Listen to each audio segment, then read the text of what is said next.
भले नाम के भतार रही बाकी कमावा सब तोहार रही।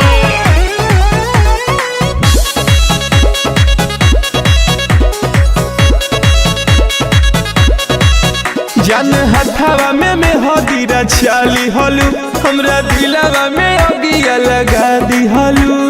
ओहो एमे हमार गलती नहीं खे। जान हथवा में हदीरा चाली हलू हमरा दिलवा में अगिया लगा दी हलू। तू तो जाके ससुराल भूल जाइबू हमार प्यार कैसे तना सीतमई यार सही। सुन ला ना भले नाम के वो भतार रही बाकी कमावा सब तोहार रही। भले नाम के वो भतार रही बाकी कमावा सब तोहार रही।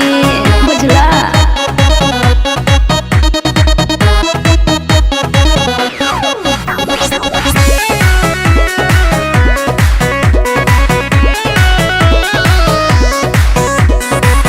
कैसे के भुलाई जवान संगे बीतल रात हो।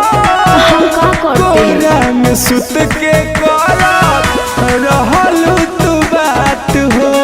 अरे वो हम समझता नहीं लेकिन सुन लो ना अभियो तो भेंट तो हंसे होते रही कह तानी सही सही हो। हमके कोई के उदास जइबू दोसरा के पास हमके कोई के उदास जइबू दोसरा के पास। सुना अखिया से आंसुआ के धार बही। ऐसे मत बोला भले नाम के वो भतार रही बाकी कमावा सब तोहार रही। भले नाम के वो भतार रही बाकी कमावा सब तोहार रही।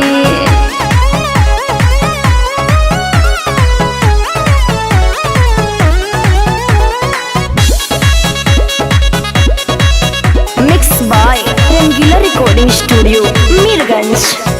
जी नहीं पाई तोहार यार नहीं हार के।